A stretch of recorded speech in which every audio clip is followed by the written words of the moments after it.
Presiden Prabowo Subianto melantik Komisi Percepatan Reformasi Polri untuk mempercepat pembenahan institusi kepolisian.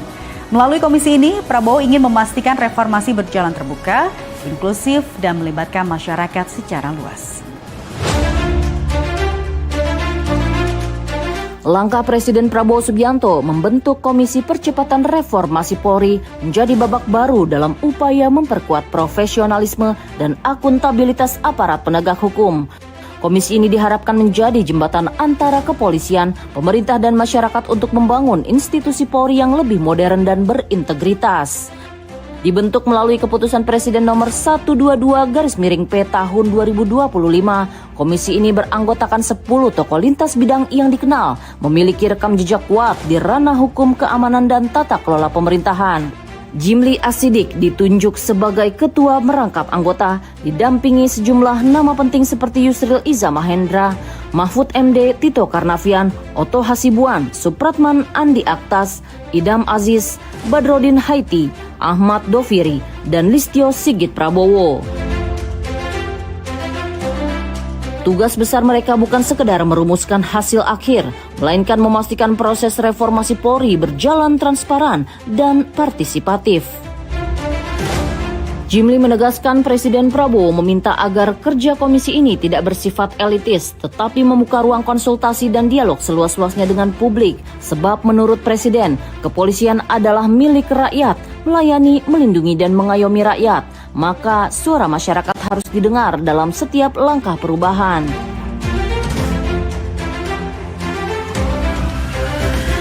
Diharapkan bekerja tentu secepatnya, tapi Bapak Presiden tidak memberi batasan waktu. Minimal 3 bulan itu sudah ada laporan, walaupun itu bisa berkembang sesuai dengan kebutuhan.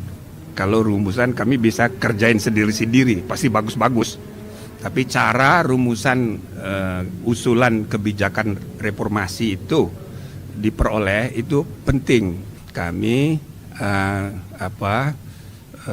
bersikap terbuka untuk mendengarkan. Kalau nanti nggak bisa dibuat forum khusus, ya paling tidak kami akan rajin untuk mendengarkan di YouTube.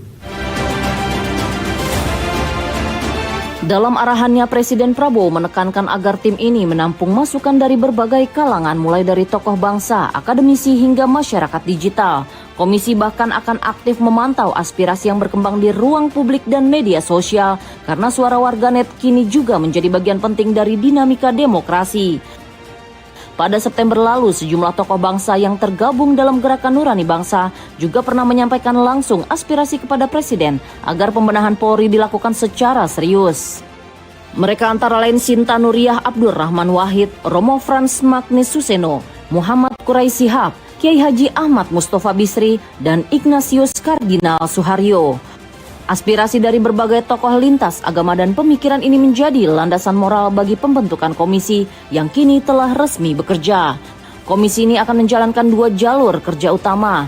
Jalur internal difokuskan pada pembenahan manajemen, sistem kerja, serta kultur organisasi di tubuh Polri. Sedangkan jalur eksternal difokuskan pada penyusunan rekomendasi kebijakan hingga kemungkinan revisi undang-undang untuk memperkuat dasar hukum reformasi kepolisian. Presiden Prabowo juga menegaskan pentingnya evaluasi berkala terhadap seluruh lembaga produk reformasi. Bagi Presiden Prabowo, penataan kelembagaan bukan hanya soal memperbaiki kinerja, tetapi juga memastikan lembaga-lembaga ini tetap relevan dengan kebutuhan bangsa saat ini.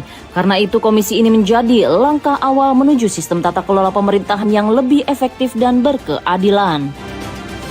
Beliau sangat responsif terhadap aspirasi rakyat mengenai kepolisian. Bahkan beliau juga menyampaikan tadi kepada kami, bukan hanya kepolisian sebetulnya yang harus dievaluasi. Semua kelembagaan yang kita bangun sesudah reformasi perlu dikaji. Nah, salah satunya adalah kepolisian sesuai dengan aspirasi yang tumbuh dan berkembang dari masyarakat, terutama puncaknya pada bulan Agustus yang lalu, dan juga disuarakan oleh tokoh-tokoh bangsa. Jimli Asidik menyampaikan, Presiden ingin hasil kerja komisi ini bersifat mengikat dan nyata dampaknya. Setiap rekomendasi harus lahir dari proses yang terbuka, berbasis data, serta mendapat masukan dari seluruh lapisan masyarakat. Dengan begitu kepercayaan publik terhadap Polri dapat tumbuh kembali seiring perubahan yang terjadi di tubuh institusi. Lebih jauh, keberadaan tokoh-tokoh senior di dalam komisi menjadi jaminan kerja mereka memiliki keseimbangan antara pengalaman, kebijakan, dan visi masa depan. Nama-nama seperti Mahfud MD, Yusril Iza Mahendra, dan para mantan Kapolri diharapkan memberi pandangan komprehensif agar rekomendasi yang lahir tidak berhenti pada wacana, tetapi dapat diterapkan secara nyata di lapangan.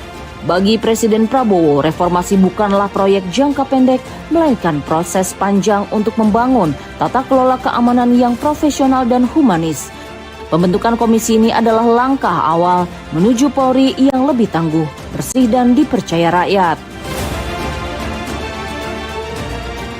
Pemirsa, usai sudah kebersamaan kita di Jendela Istana malam ini. Semoga informasi tadi dapat menambah wawasan Anda tentang langkah pemerintah dalam membangun negeri. Saya Rika Indriaswari pamit, sampai jumpa di episode berikutnya.